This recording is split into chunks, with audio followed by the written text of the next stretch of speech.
বন্ধুরা, আপনারা সবাই জানেন সকালটা আমার ভীষণ ব্যস্ততার সঙ্গে কাটে। ঘড়ির কাঁটাও ঘোরে আর আমি তার সঙ্গে পাল্লা দিয়ে ছুটি। আজও রান্নার কাজে ব্যস্ত। আমার হাজব্যান্ড পিছন থেকে এসে বলছেন, দেখো কি এনেছি। তাকিয়ে দেখি একটা বড় সাইজের পাকা আনারস। ওহ, আমার ফেভারিট। দেখো মাথাতে কিরকম সবুজ রঙের টোপর পরে চলে এসেছে। আর এইগুলোকে বলে আনারসের চোখ। হ্যাঁ, আনারসের অনেক চোখ। আনারস কাটার সময় এই চোখ যদি একটু রয়ে যায় না, খাবার সময় জিভে এত অস্বস্তিকর ফিলিংস আসে যে তোমার আনারসের মজাটাই আসে না। আমি কাটতে বসেছি, দেখো প্রথম পাতাগুলো কেটে নিলাম আর আনারসটাকে পিস পিস করে কাটবো। আনারস কাটা খুব কঠিন, কিন্তু আমি খুব সহজেই কেটে ফেলি। অ্যাক্সিসটা বাদ দেবো না, শুধু ওপরের স্কিনগুলো বাদ দেবো। এই দেখো চোখগুলো, দেখবে এর ভেতরেও হিডেন অবস্থায় চোখগুলো রয়েছে, দেখেছো? এগুলোকে সব বাদ দিতে হবে। আমি খুব সুন্দর করে আনারস ছাড়িয়ে ফেললাম, একদম টোটাল আনারসটা ছাড়িয়ে ফেলেছি। এরপর এর একটা পেস্ট তৈরি করব। নমস্কার বন্ধুরা, আশা করি সবাই ভালো আছেন আর বর্ষাকালের সমস্ত রকম খাবার দাবারের টেস্ট নিচ্ছেন। আমরাও মোটামুটি ভালো আছি। বর্ষাতে আমরা খাওয়া দাওয়া মোটামুটি একটু মেনটেন করেই করছি। আর বর্ষাকাল মানে তো আনারসের একটা রেসিপি থাকবেই।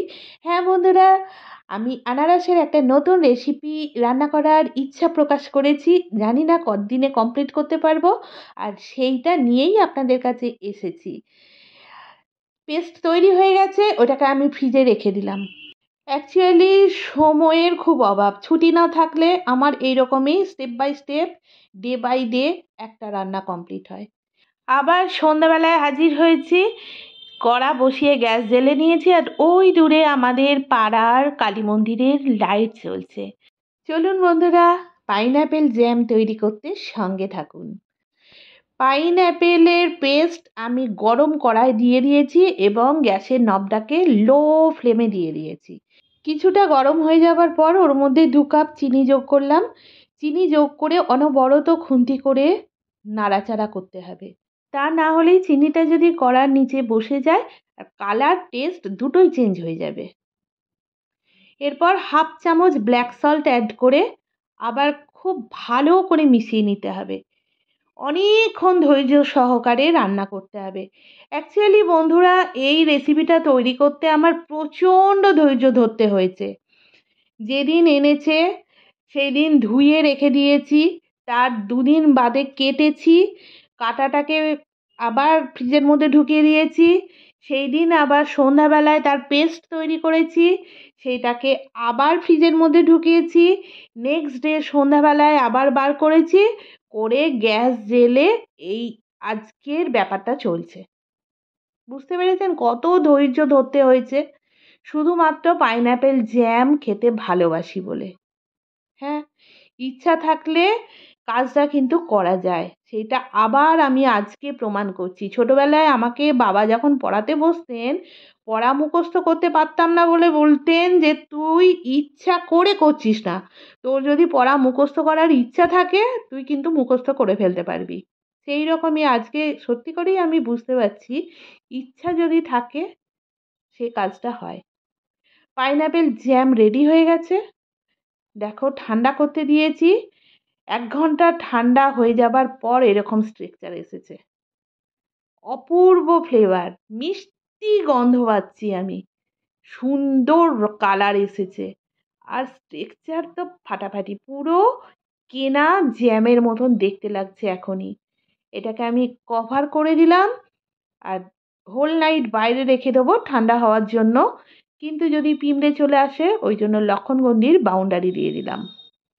নেক্সট ডে আজকে ছুটির দিন আছে, ব্রেড একটুখানি সেঁকে নিচ্ছি।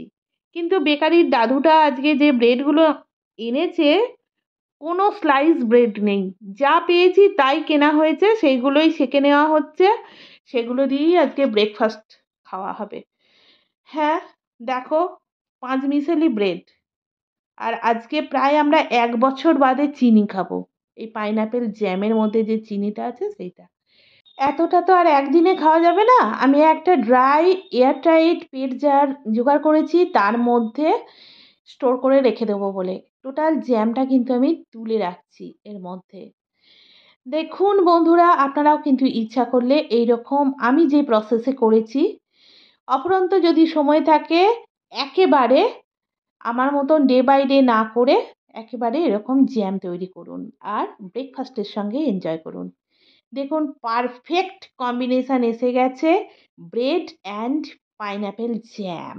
দেখে নিন কত সুন্দর দেখতে লাগছে। হ্যাঁ বন্ধুরা, আমরা ব্রেকফাস্ট এনজয় করতে বসে পড়েছি।